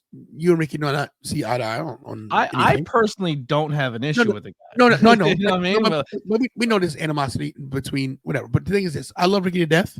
Ricky is, believe it or not, the most loyal dude ever. It sure is. He's loyal to You? me very much. Yeah, to me. You know he is. He got my back. I got to give him credit for that. He's a good dude. Everybody has flaws, you know. Yeah. And he's young. He's definitely unsung here, and not to mention Graves. I didn't mention Graves, who always has had my back. Great. Bobby Rassels. I didn't mention him, who got me through the summer. I had a tough summer. Bobby Rassels, his wife Jasmine, of course, Ruda. And I didn't mention you because you challenged me. You pissed me off too, which is a good thing. Because when you're pissed off, it makes you think, maybe this guy's a point. When you talked about the whole Jay Briscoe thing, and guys, you don't know what happened. Jay Briscoe passed away, of course, and I did a show, a 4-hour stream, and to some people, I might have labored it on and on. And Anthony made a point like, bro, you know, you're doing too much, you know, like, bro, you know. And he had a point. And he doesn't have fear. Anthony is not the most physically scary person. He's not I don't believe you fight that much. Not anymore. I'm not saying you can't. I'm not saying you can't. I'm just saying you don't. I choose not to. But Anthony had no fear saying, yo, bro, I think you're wrong on this one. And when somebody can call you out to your face and tell you you're wrong, that's love. That's real love right there. So because I think in this industry, I think in any entertainment industry, I think sometimes people lose the sight of like that they're humans, and then there's a lot that goes to this, and sometimes the internet wrestling community tries to play journalists when sometimes we're not. You know, we're journalists to an extent, but you also like we try to tote the line of real journalism, but we're also talking about pre-scripted storylines. It's like being a journalist for Days of Our Lives. You know what I'm saying? Like they're not. You're trying to be a journal on a fake character, but there's a real person behind it. And then that's when real journalism kicks in, because when you start messing with real people's lives is when things get muddy. And I understand why you did it, but also in the same token of like two people who have learned the business side of things is like, I felt like, I don't know, it was something like I just wasn't fully comfortable with. I thought better of you, but also I know that you're trying to chase a dream and get numbers. It's a hard line to tote, you know. Listen, as I was watching the numbers go up, I couldn't believe I couldn't believe it. Sure. At this point, you don't know where the number's gonna go. It could have went to 40, 50,000. Do I stop? Like, you know what I mean? Like I'm a numbers guy. I'm like, listen, I'm going. I ain't stopping now. I'm looking at all these people popping in. Yeah, so that was my mindset. But what you do, like I watch your stuff a lot, and I'm not gonna lie to you. I'm not an independent wrestling guy. I like independent wrestling. I just don't want to interview all independent wrestlers just because I was an independent wrestler. So I know what they know. The guys that you see working, I run circles around anybody you've talked to. I'm just being honest. But do you think I interviewed them because they're wrestlers? No, you think you interview them because they're good people. They're good. There's people. Aspects of them as people I'm trying to pull out. No, I know that. But my thing is that I'm an OG on the independent scene. You know, people think because you can't prove something means it's not true. The internet wasn't around in 1993 to show everything I did. I have worked for ECW. I worked for Paul Heyman. I've been places that some of these guys have not been. I don't choose to relive what I did already. I wrestled in front of 20,000 people in Ohio State Fairgrounds. There's not a lot of people in independent wrestling say wrestling in front of 20,000 people. There's not. It's not. So I don't want to learn anything about independent wrestling that I don't already know. Not none against the people. Because look, I'll give you a perfect example. Lance Anoa'i, he's an independent wrestler. He's not signed anybody yet, yet. But that's a guy I follow because I admire him. Alpha Jr., love that guy. Leo Sparrow, incredible dude. As much as I hate to say this, gotta put over Joey Conway. He's a piece of trailer park trash, but the guy knows what he's doing. I'll smack him in his mouth, but he knows what he's doing. I'll beat the crap out of Joey Conway. There are people who are in this business that aren't in the big show that are incredible, that are never going to make it there either. There's some people never going to make it, but they've got that presence. So back to your content is like, I watch it, but I don't watch it for independent wrestling. I watch it to see what you're going to get out of people. And that's low key my goal. I know. You know what I mean? Like I was anxious to do this to see what you're going to get out of me. That was when you said, let's go. Let's go. Playing video games right now. Can I give you I remember earlier, like I don't know if I'm answering the question. So like my interview style with you coming in, my first 3 questions, I painted a really broad stroke and gave you a huge time gap to just be free because I knew you can talk in that gap. And then as the interview went, I got more detailed with my paintbrush, if that makes sense. Yeah, it does. But I knew this is the thing. One thing about me, I'm very astute on this. I knew what you were doing because I know that's how your setup is, which is fine. It's great. My thing is, and I don't understand this, I'm going to put you on the spot. Why haven't you been picked up by anybody yet? Why hasn't MLW or TNA like? What do you? I'm gonna flip this on you. What do you think you're not doing to get noticed? Because let me say this. Wait. Let me say this because I'll be honest with you. I know this business pretty well. And I know people out there watching, if any wrestlers that are in WWE, oh, he doesn't know. I do know. If I had to rank you commentator-wise and knowledge-wise in aspects of wrestling, I don't think there's anybody out there that is good as you. I think there's things that when you said when we were angry, this guy thinks he's better than Kevin Kelly. You told me yourself I was. Just you fucker. But I don't think I'm better. I want the challenge to sit next to him at a table and show that even though I bring something so different, I can be just as good. I did say you're better than Kevin Kelly, but I was of course in gimmick too, talking crap about you as well. Yeah, I was trying to get you rub you the wrong way. Yeah. But listen, I'll say it. If Kevin Kelly even sees, I'll tell him to his face. I ain't scared of Kevin Kelly. I mean, I've said some stuff to Kevin Kelly already. Listen, I don't care. I think if someone gave you a shot, I think they would be, oh crap, but we gonna lose our jobs. I think people should be afraid of you. I really think that there are people, you should email Matt Stryker. You should email Matt Stryker. And just see if he ever gets back to you. You send him a clip of your stuff. Because I think if anybody saw you, they'd be like, wait a minute, you fit great in MLW. You'd be perfect. GCW. Perfect. I would kill it at GCW. Yeah, but I think GCW is beneath you. I know, but I feel I can bring that element to GCW that like they want to be ECW so bad. But I think the biggest thing they miss is the commentary. The thing that made ECW stand out was Joey Styles. Yeah, he's incredible. And their commentary, they try to do commentary like WWE, but on a GCW level, and they're a different product. Yeah, it's crazy because I worked with Joey Styles at ECW. I was ring crew for ECW for a full year. I learned so much from watching Paul Heyman do promos in back. He would put alcohol in his face to make his face red on camera. He has so many little tricks he does where, bro, this guy's a genius. So here's, this is me trying to put myself over a little bit, but like how you said earlier, what I feel like in my brain, I'm more calculated than people give me credit for. I've heard people say that I just wing it. I don't, you know what I mean? I'm more like sometimes people say I'm too laid back, or some people say I'm too structured, but like I feel if like people like analyzed me the way I analyze, how you said there's Paul Heyman has those tricks. I pick up on those tricks. Like you've seen me at wrestling shows, and I can watch someone perform an art, and even though I've never been in that art, or I've never stepped between those ropes, or I've never done something like that, I can see that there's more to something. I see colors differently. I guess that makes sense. You know what I mean? And I'm not trying to make myself look like a superhero, but I just see things differently. And then I think sometimes people don't see when I'm trying to project on my art. And I think a huge thing that holds me back is that long form content. I like so for someone who tries to rush everything, I like that long form where I can kind of like weave my way through an interview or a conversation. And it's a challenge to me. Like there are certain aspects to an interview where I'm like, I wonder if I can get this, or I can get to here, or if I can, paint an overall picture and kind of come back to the end of the interview full circle. And to me, that jazzes me up, but maybe no one else catches on to that.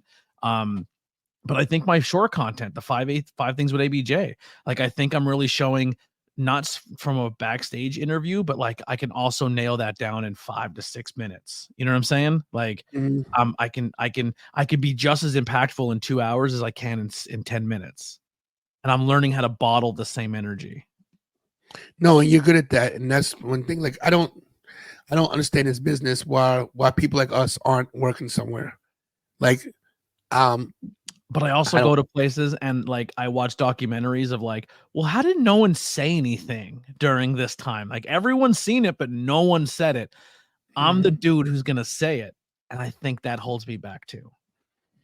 Yeah, it's tough.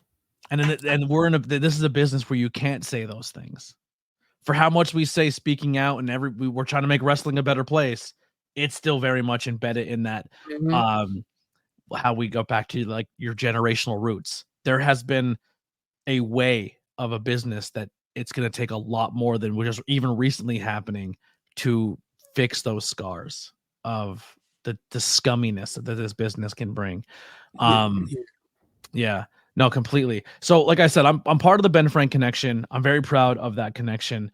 I'm very happy that, I'm finding a set of content people, to work together and become this unit. But I'm all like, as much as I'm a Ben Frank guy, I'm also, I know it's not official yet, but we're working on it because there's going to be more things coming. But I'm also part of another team, there's not one that takes credit more than the other. I'm a team player. But I'm also a member of the TWF, and that means something to me, right? I also was recently, I don't want to say it on camera, but there's another guy who I respect dearly, who's a wrestler who was trained by a Hall of Famer. And if you're watching and you're hearing this, it's you. But like he has a stable, and it's a stable of badass dudes and women, men and women who will kill you in and out of a wrestling ring. And I have been put in that family, you know what I'm saying? Like as a commentator, as a dude, as a person, like I was put in a wrestling family, like the Usos, like an honorary Us title. Like I'm an honorary Us to this family type deal. You know what I'm saying? Because I've earned that respect. But the TWF, everything I said earlier, the TWF is your family. Like I don't care. You can say it's a Tantalizing Tony show all day, but I see it as a Tantalizing team. Like your family, everyone involved with that. And you have the world championship of that, and Kira has the women's, and everyone in your family is a champion, whether they have a title or not. You're coming, but exactly, you are presenting me, and Ruda's a part of that team as well. Ruda's like the Paul Heyman of the TWF. You know what I mean? Like pulling strings, this guy. But I don't take that lightly, and that's a badge of honor I take to heart. Like the TWF, like I probably wouldn't be a live streamer or going that content because that's not the style of content I went. But I told you earlier that there's one thing that I've learned with your friendship and about me in the last 10 months of going through everything I went through is kind of taking a step back and understanding your own insecurities, right? So I kind of said it with you where maybe you have shades of your mom or maybe shades of your trauma that affect who you are as a person. And I definitely have that as well. And it has cost me, probably my marriage, and it has cost me friendships, and it has cost me that. And sometimes I stick to my guns and I feel like I did the right thing and I said the right thing, even though it hurt the other person. But at the end of the day, like I was being hurt by not saying anything for a long time. But one of the things that I've truly learned from you is that aspect of go get it, be louder, shoot your shot. Like, I'm the type of person, I'll walk into a room and I'll say, bro, I'm gonna just really work hard and I'm gonna keep my nose down. I'm not gonna say anything. I'm not gonna put myself out there, and I'm gonna earn the respect from everyone around me. And I know I can get that done, but I know the path it's gonna take to do that is gonna take a lot longer, you know? And the more I've been putting myself out there and the more I've been shooting my shot and reaching out to people and saying, hey, give me a shot, I've noticed more doors have opened up. And one of the things that used to, like, not so much when we said we have this friendly rivalry, the one thing that used to piss me off about you was that aspect. How your kid here, your son said it perfectly. Like, when your kid was talking, man, like, that resonated heavily with me because I related a lot to your kid's feelings about you through Tony, of like it would piss, like, you would walk in, I'm like, this fucking guy, like the Dudley, like, Hall of Fame tag team told him to shut the F up. And I agreed with them. You know what I mean? I didn't have your back there. That pisses me off. But, like, because all my insecurities. Oh, you mean the Steiners? Steiners, yes. Because so my insecurities of because we are so similar in the aspect of what we want in life and how we feel we deserve it, and all of the trauma, like, there's certain similarities of trauma of what we went through. And you have broken that fear of saying, look at me. And I wish I could. And I used to resent you for that. And when I learned to rewire my mind from going to resentment to be proud and learn and pull from that, it has made me a better person and a better content creator. And us bearing that hatchet and saying, like, as men, yo, I love you. I fucked up. You fucked up. You didn't, like, I came at you with something that bothered me. And instead of you saying, like, getting that ego as a man, like, that we all do, of saying, I don't care that how you felt, you hurt me. You know what I mean? Like, you were willing to put your wall down as much as I was willing to put my wall down. And it was one of the healthiest rekindlings in my 37 years I've ever been a part of. You know what I mean? Like, it meant that much to me because I'm not someone who's willing to break that wall down. And I'm not willing to be that person to say I'm sorry sometimes. You know what I mean? In a lot of aspects, with my own father, with my brother in aspects. And I learned to do that through you and through our mending of the fences. And honestly, like, that was such a generational curse healing moment for me that you have given to your son, your kids. Like, so, like, that's what I'm saying. Like, when this TWF thing kicks off, man, it means a lot to me. And I'm being dead serious. Like we team up, but we still, like, once again, even though I'm not on your stream or you're not on my stream, or we're not doing things together on every aspect, you're crazy if you don't think I don't watch his content as much as he watches mine, and we learn from each other and get better. You know what I mean? And I just really, and I want to thank you for this amazing friendship, bringing me into your family, bringing me around your amazing kids. I have yet to meet, Jasmine and Tony, but I really look forward to it, because I once again, through you and your kids, I see a lot of similarities of myself in them.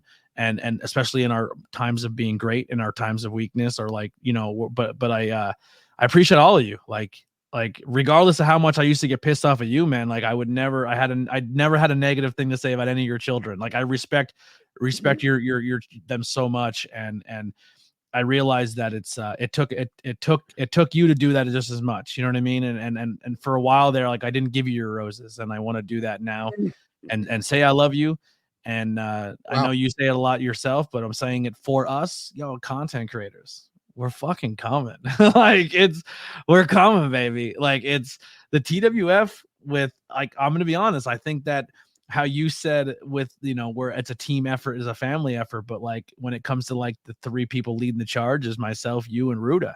And I think that's a really big backbone aspect to the TWF. And Kira's in that too, but she just doesn't want to step up yet with her spotlight. But when she does, bro, you're all screwed. You're all done. You know what I mean? Like, and it's not even an aspect of, like, I want to make it to AEW, or I want to make it to, like, I love doing commentary. I do, but it's not, my goal is to be more of a Chris Van Fleet than it is to be a Jim Ross. Right. You know what I'm saying? Yeah. I'm more of a Logan Paul kind of guy. I want that little studio where, I want to have my studio. Oh, same. Agreed. I want a compound. I you know what I mean? I want to be Rob Dyrdek meets Kevin Smith. You know what I'm saying? Yeah. Like, yep. Yeah, If, totally, if, totally, totally. if people don't know, TWF stands for the Tantalizing Wrestling Federation. But if you really think about it, it stands for the Tantalizing Wrestling Family. So, we may have to change those those wordings to family. Yeah. Because it's true, it is a family. I appreciate that you even listen, guys. This started as the whole TWF thing was a joke, of course, but I thought about it. I'm an old school, I'm a WWF guy, why not have my own federation? It was only just me. Now we got the Kira Championship, the IC champions coming, the magnificent Michael belts coming, the big bucks, the Triple B, the real Triple B, Big Bucks Bobby belts coming. I love that. It's crazy that it's really like turning into something where people are like, what the hell's going on here? And like we said, are we going to collaborate every day? Probably not. But when we're not, we still are, though. You know what I mean? Right. Like, yeah. And to the chagrin of a lot of people, I'm like, what the hell, Tone? Come on. Listen, get your own channel if you don't like it. I mean, this is not easy. I think it comes down to that, people realize that, how you said, you think there's people out there who see what I have and they're intimidated by it. Just like I think people see the same way in you. And when you take two people who have that aspect and put them together, that's some people who may not work as hard may get left behind. It is what it is. Yeah, and that's my thing. Like, people don't realize that, you guys think we're just sitting here talking. He's looking at his clock. I'm looking at mine. Like, we have lives. Mm-hmm. Today is Nevaeh's first birthday. Awesome. Yeah, she's 1 today. And they had a little party in there. I wasn't privy. I just came here. I said hello and left. I don't do the birthday thing that much. But people don't realize this is a lot of work. Like, people just want to, you just like, oh, I want that too. This is my dream. This is my dream. Like, and my dream has changed, of course, because I can't wrestle every day. It's bad enough I'm trying to get into shape to wrestle one match. Like, it's a lot of work. I can't do this every day, but I could talk until my voice is gone. This is a lot of work and dedication and sacrifice. And you lose time with people. Like, I made so many promises to people. I'm gonna be there. Oh, I can't make it. Got a show. Okay, I'll see them. Oh, sorry, I'm tired. Like, I'll be on the way somewhere and get so tired. Like, I'm going home. Like, I can't be 50 places at once because this channel, is a lot. And there's other things. Believe it or not, there's other things more important than this channel. My kids, of course. And I know a lot of people. I know, but a lot of people don't realize I'm trying to have a better relationship with God, and I know that might rub people the wrong way, but it's just my belief, and I got to do better with that too. So it's like, in the scheme of things, man, if you want to be part of something, put the work in and do it. Mm-hmm. Don't just try to ride the coattails. And I'm just saying, like, if you want to be part of something, no matter what it is, if you're a garbage man, do it to the best of your ability. Don't just throw one garbage can out, throw all three. You know what I'm saying? Yeah, all three. Don't be. If you legit love something and you put your effort into it, it's not gonna come natural. It's not gonna come easy. And maybe it does, and maybe you're that anomaly. But like, realistically, you're gonna go through peaks and you're gonna go through valleys, and you're gonna think you're at the highest of high, and then you're gonna hit the lowest of low. But then you gotta fight your way back up. But it all comes down to if you want this or not, And that goes with anything. It doesn't have to be content. It could be anything you literally set your mind to. But Tantalizing Tony, where can people find you? Where can people support you? I'm in my house right now. No, so look, it's very simple, guys. Tantalizing Tony is everywhere. Tantalizing Tony on Twitter, X, Tantalizing Tony on YouTube, Tantalizing Tony on Instagram, Tantalizing Tony on Facebook. By the way, I'm Tantalizing Tony on Cameo, and I got a cameo I have to do today. Somebody sent me a cameo. I made $50. Yeah, cameo. Yeah, it's like my 6th cameo, by the way. Really? Yeah, I've done a few. That's yeah. I still have like a mini stroke when someone sends me a super chat. Like, I don't know how to handle that yet. This is the cameo I got today. My friend Justin is celebrating his birthday on 4/20. He's a huge wrestling fan and a huge Tantalizing Tony fan. We got a chance to meet you at WrestleCon. It would be an honor to give him a birthday shout out from the legend. So after I hang up with you, I'm gonna actually cut this promo for him. Like, I got paid to do a promo. So fun fact, I made one. Did you really? Yeah, but I'm not going to do what you think I'm going to do on there, obviously. But I recently have made friends, and this is a whole nother thing. I won't go too deep into it, but you have an interesting relationship when it comes to this industry. But like, the adult industry, we'll say, dancing. I ran a strip club. Yes. At the end of the day, I know it's a broad umbrella, but the term sex work has a negative connotation, but there really shouldn't be one there. And that's an industry I would like to tackle into more, because I think it's so similar to pro wrestling. And I was at a party recently where the two worlds collided, and I met a lot of people in that industry and a lot of people in the wrestling industry, and they all kind of blended together, and we had really good conversations. And I think that my OF aspect will be a set of interviews that maybe won't be appropriate for YouTube, but I think they're as equally as important, if that makes sense. Yes, and if I have somebody that I'll hook you up with, WTTV, my friend of mine, we'll talk later. I honestly, I get really fascinated with different industries. Like I even said before, I was like, I don't know if the wrestling industry is going to be something I'm going to do forever. My passion for wrestling is going to be there. But when it comes to my interviews, like I like to listen to actors. I like to people who like to want to be in that, like different industries, the music scene, independent music, like just being that grind. It just fascinates me, and breaking people down and hearing who they were as people and how they got into the industry they got into means something. Like I like capsulating those stories, but that's a whole nother topic for another day. But I appreciate you, man. Everyone, make sure you go check out the Tantalizing Tony show on YouTube. Just hit 10K. Let's get them up even higher. Appreciate everyone from the Tantalizing universe who came over tonight. Even when Tony's live and you guys pop in and say hi, I need you to know that that means a lot to me, because I know how hard it is to work for your audience, and then for someone to give you that time as well. I know how much respect goes into that, and that means a lot to me. Before we get out of here, if you want to check out some merchandise, all of the normal stuff is up there, but I took all the specialty logos off, and we rotate them every month. So every 13th of the month, we rotate the new logos. The new ones out right now is the Fresh Prince logo, the WCW logo, and then we have the Special Dynasty as well as the 420 logo, which are all available right now and only till the 13th. So if you don't get these logos till the 13th, it may be a long time before they circle back around. So go grab that merchandise, or you can get that specialty logos and merchandise through ABJ or through the Opinion City website here, so you can find some of your favorite people that are part of that team. Grab merchandise that will support that network through this channel. I see you holding up something here. Look at that. Tantalizing Tony merchandise. Still have some shirts available. Inbox me for details. Also, still Tantalizing 316 shirts. And we're going to be doing a belt giveaway in May.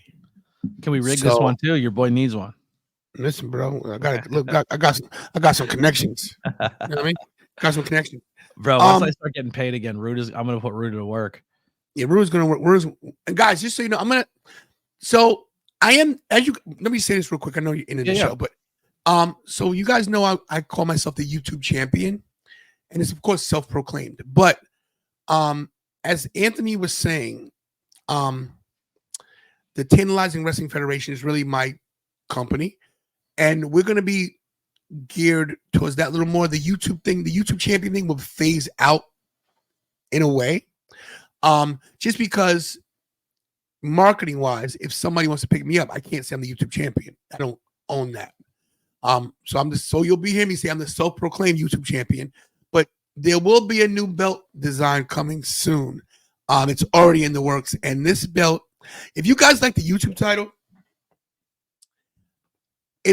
this new one is gonna make the YouTube title like a piece of crap. It's that good. Wait till you guys see it. It's gonna be beautiful. So I'll still be carrying the title on my shoulder, just not this one. Whether I hold on to it or not, because I will be wrestling AJ Francis at some point. That's true. It is happening. And I don't plan on losing to that guy. I ain't scared of him. But if you need any belts, Rude Entertainment, a lot of those titles you see behind him, you can get on WWE Shop, but you're gonna get you're gonna get a way better product and quality from Joe Ruda. I know there's, one of my titles that I'm gonna be getting Ruda when I get some money on my end is I want that Scissor Me Daddy Trios Championship. I think they're so cool, and I want one so bad.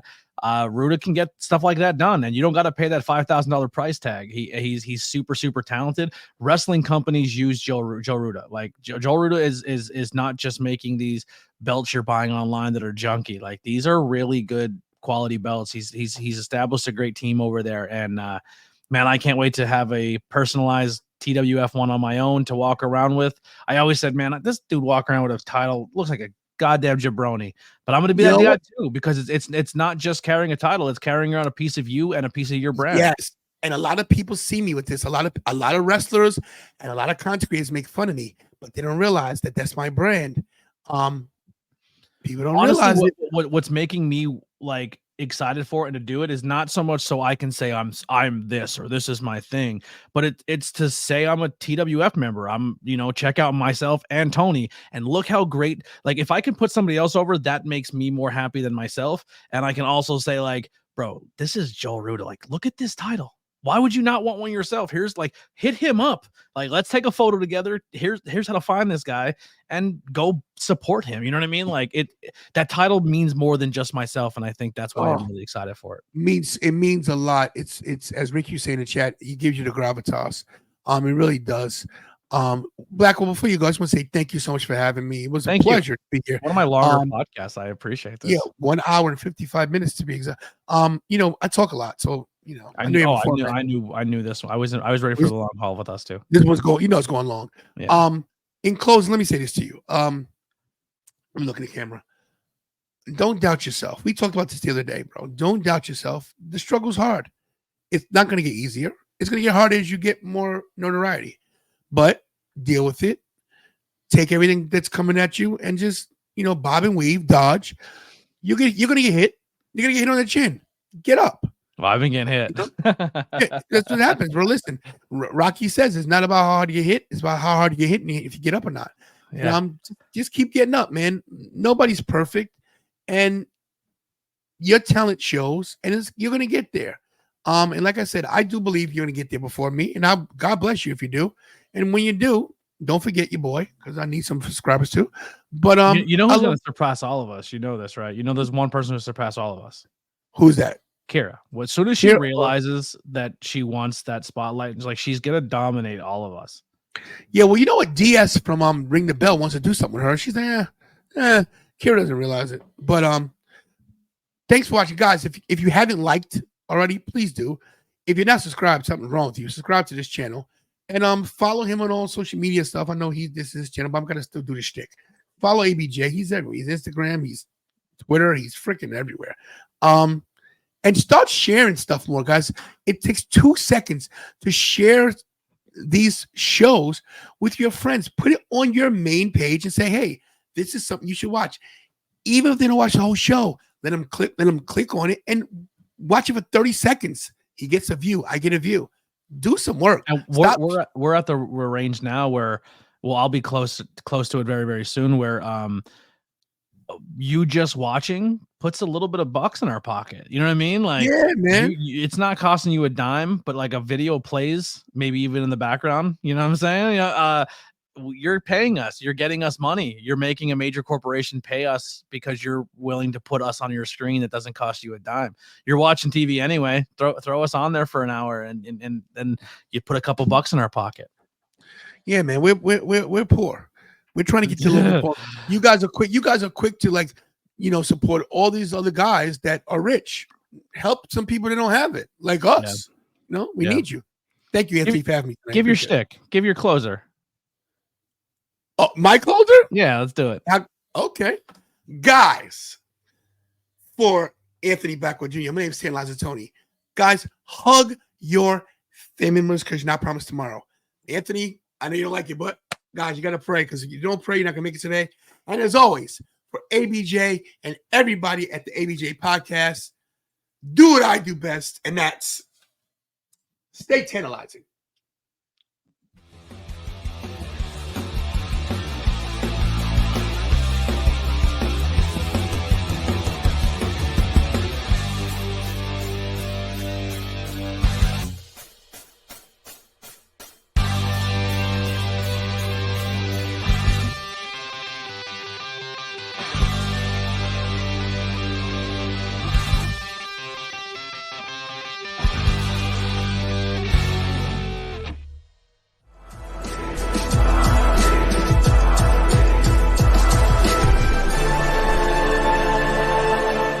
Thanks for watching this presentation. Like, share, and subscribe for more.